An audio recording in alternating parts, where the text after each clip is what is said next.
تو یہ بات کہ جو فرض نماز ہے اصل اہمیت اس کی ہے۔ ہمارے ہاں عام طور پر مذہبی حلقوں میں اور خاص طور پر جو ذرا متصوفانہ انداز کے رنگ کے لوگ ہوتے ہیں، وہ فرض کو تو بس ایسے ہی ادا کر لیتے ہیں کہ جیسے بس اس کی کوئی اہمیت نہیں ہے، بلکہ بعض لوگ وہ بھی ہیں کہ جو فرض کو ترک کر دیتے ہیں، نوافل پر سارا زور، صرف رات کی نماز پر زور دیا جا رہا ہے۔ فرض نمازوں یہ ہم نے دیکھے ہیں، ایسے لوگ بالفعل دیکھے۔ یہ تمام چیزیں جو ہیں در حقیقت اس پھر راہ نبوت سے انسان کو ہٹا دینے والی ہیں۔ فرض کتنا فرض، نفل کتنا نفل۔ نوافل کے بارے میں جو ہے شریعت سے ثابت ہے، وہ تہجد بھی نافلۃ لک، حضور کے لیے تو لازم تھی، باقی کے لیے لازم نہیں ہے۔ جو قیام اللیل شروع میں تھا وہ لازم نہیں ہے۔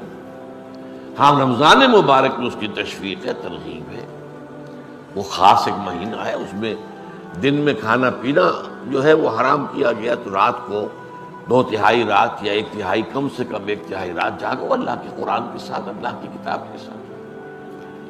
تو یہ اصل میں جو توازن ہے یہ جو ہے بہت ضروری ہے۔ ارأیت اذا صلیت الصلوات المکتوبات، حضور آپ نے دیکھا، غور فرمائیے کہ اگر میں جو فرض نمازیں ہیں وہ ادا کر دوں۔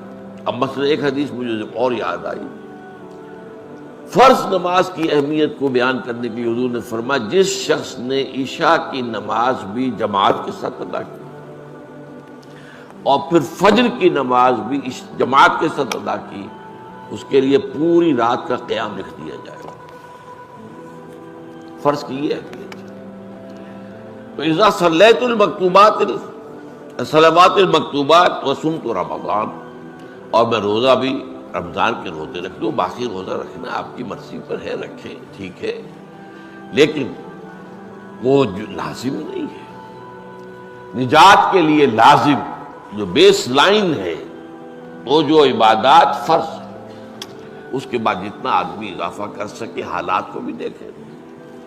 بعض حالات ایسے ہوں گے کہ اس میں اصل اہمیت جہاد کی ہو جائے گی، قتال کی ہو جائے گی۔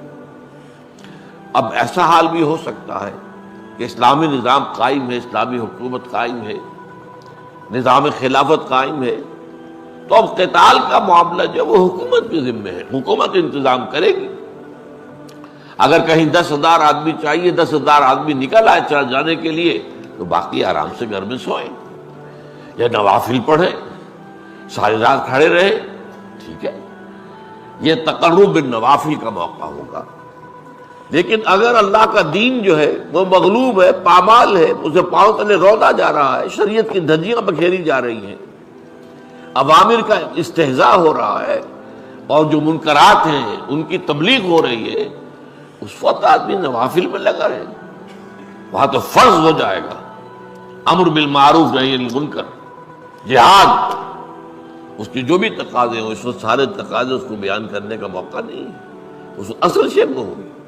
اس فرض کو ترک کر کے نوافل میں لگیں گے تو یہ نوافل منہ پر دے مارے جائیں۔ اس کو بہت زیادہ نمایاں کرنے کے لیے میں مثال دیتا ہوں، ذرا سوچئے، جب دامن احد میں معرکہ جاری تھا اور صحابہ کی جان پر بنی ہوئی تھی، خود حضور کی جان پر بنی ہوئی تھی، آپ کو معلوم ہے آپ زخمی ہوئے ہیں اور اتنا خون آپ کا بہہ گیا ہے کہ آپ بے ہوش ہو گئے ہیں، اور خبر اڑ گئی کہ آپ کا تو انتقال ہو گیا، شہید ہو گئے۔ اس وقت اگر کوئی شخص مسجد نبی میں بیٹھا ہوا درود کی تسبیح پڑھ رہا ہو، یا کوئی اور نوافل ادا کر رہا ہو، یا قرآن پڑھ رہا ہو، تو اس کے بارے میں کیا حکم آپ کا ہوگا؟ پکا منافق، حالانکہ کام تو وہ اچھے کر رہا ہے، درود کی کتنی فضیلت آئی ہے، اور نوافل ہے، یا قرآن کا پڑھنے کا ایک ایک حرف کا 10 نیکیوں کا ثواب ہے۔